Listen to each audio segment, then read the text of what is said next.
Zeraim, el orden de las simientes, donde se debaten las leyes de la germinación y los principios de la vitalidad bajo todas sus formas.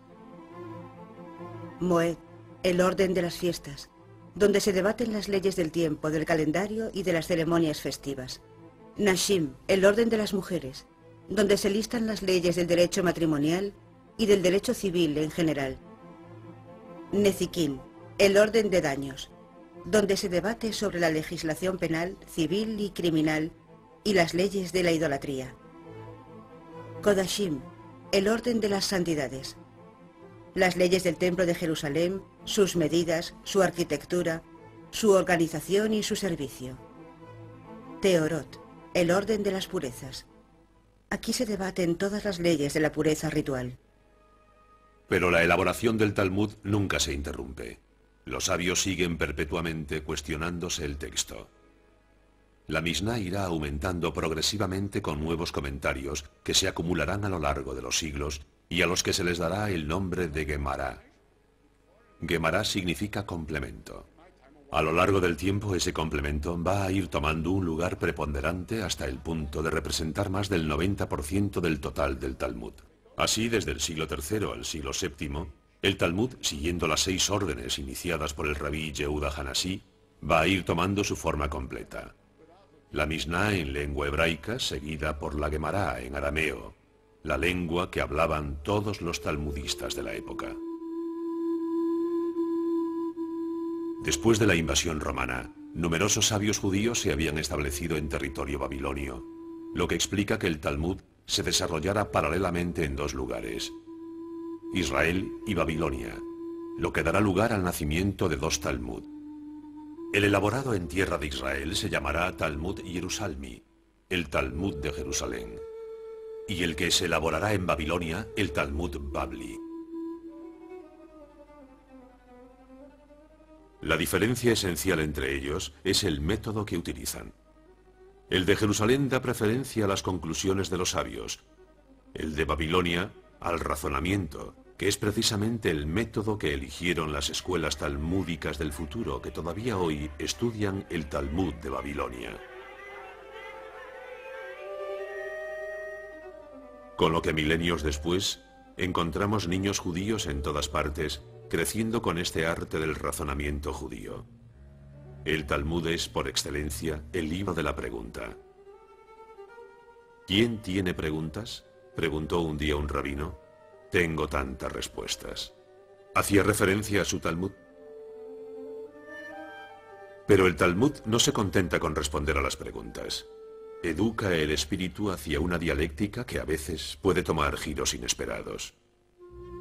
Pero puede que el que está blanco tenga que deshollinar otra chimenea, sobre todo si no se ha terminado su jornada laboral. Entonces, ¿por qué se iba a ir a lavar corriendo?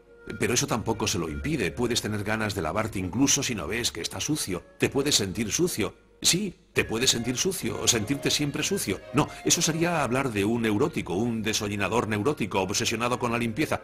Bueno, según el Talmud de Babilonia, porque el de Jerusalén no se molesta en dar tantos rodeos, ya lo sabes. Pero entonces, puede que el que esté blanco venga de Jerusalén, simplemente, y que el que esté negro venga de Babilonia, ¿no? ¿Tú qué crees, eh?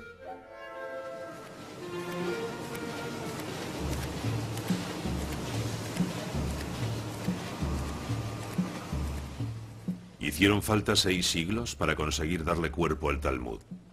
6 siglos para conseguir condensar lo que se convertiría en el conjunto más singular jamás reunido de diálogos sin fin sobre todos los temas del mundo.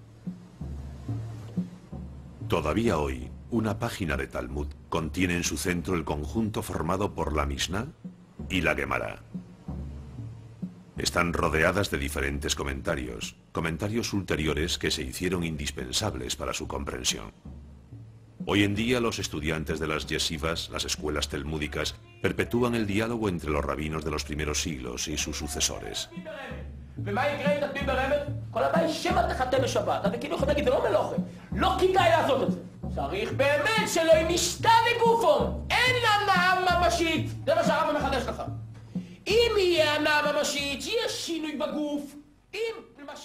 En el seno de la yeshiva, el arte de la controversia está al servicio del estudio de la ley práctica cotidiana.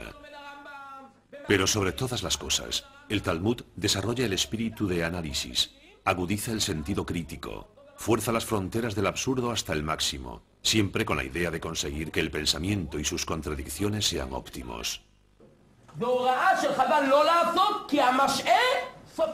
Así, los estudiantes descubren mediante qué proezas intelectuales el Talmud deduce de los retablos bíblicos y de sus aparentes paradojas o anacronismos su incidencia en la vida práctica cotidiana. El texto bíblico también se percibe como una metáfora, porque la lengua hebraica es una lengua polisémica. Una sola palabra puede tener muchos sentidos y por tanto diferentes niveles de interpretación. ¿Qué importa si Adán y Eva tenían ombligo? Adán, en hebreo, quiere decir soy de la sangre, y Eva, estoy viva. Más allá de un encuentro entre un hombre y una mujer, se trata de un encuentro entre la carne y la vitalidad. Cómo la vitalidad entra en el cuerpo por la sangre. Todo lo que como se convierte en sangre, dice el Talmud, y curiosamente, las leyes de la alimentación se basan en la historia de Adán y Eva. Por algo fue eso lo primero que hicieron justo después de la creación. Empezaron a comer como hacen los recién nacidos nada más salir del vientre materno. Comer implica prestar atención a lo que se come, dice el Talmud. Así fue, como de un simple relato sobre Adán, Eva y el fruto desconocido, se descubren reglas alimentarias que más allá de la simple dietética, definen un vínculo entre el hombre y el mundo. Entonces, cara a cara, como duelistas, los aprendices del Talmud confrontan sus opiniones, agudizan su arte del diálogo, perpetúan la tradición del cuestionamiento, que no está exento de un cierto sentido lúdico. Espera, ¿cómo que uno sale negro y otro blanco? Eso tiene truco, seguro. ¿Deberían salir negros los dos?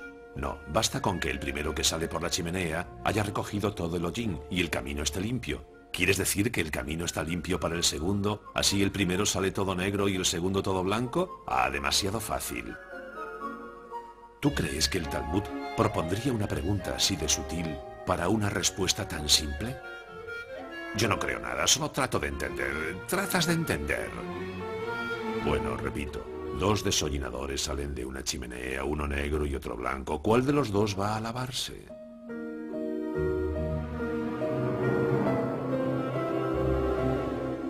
Pero la verdadera grandeza de este libro es que es además la historia de un pueblo. El Talmud cuenta la historia de los judíos, que a su vez son quienes escriben el Talmud.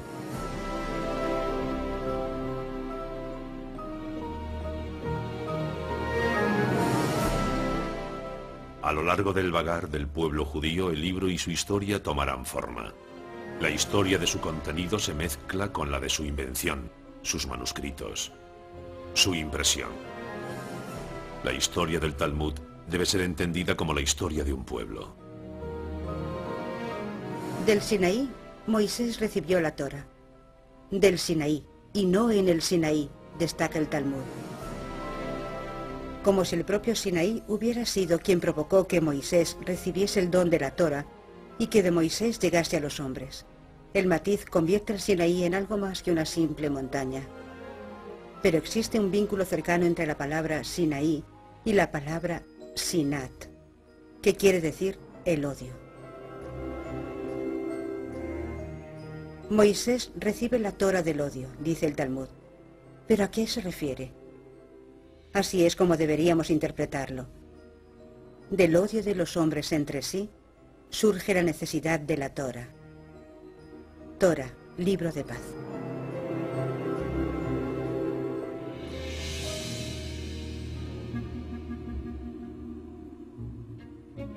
Perpetua cadencia que se tambalea, ondula y se mece. Los judíos, generación tras generación, siguen un ritmo sin fin, marcando las oscilaciones de un péndulo que mide el tiempo al ritmo de las páginas del Talmud estudiadas. El Talmud es una llama que penetra en el espíritu. Una llama que transmite al cuerpo un movimiento ininterrumpido, inmutable, siempre.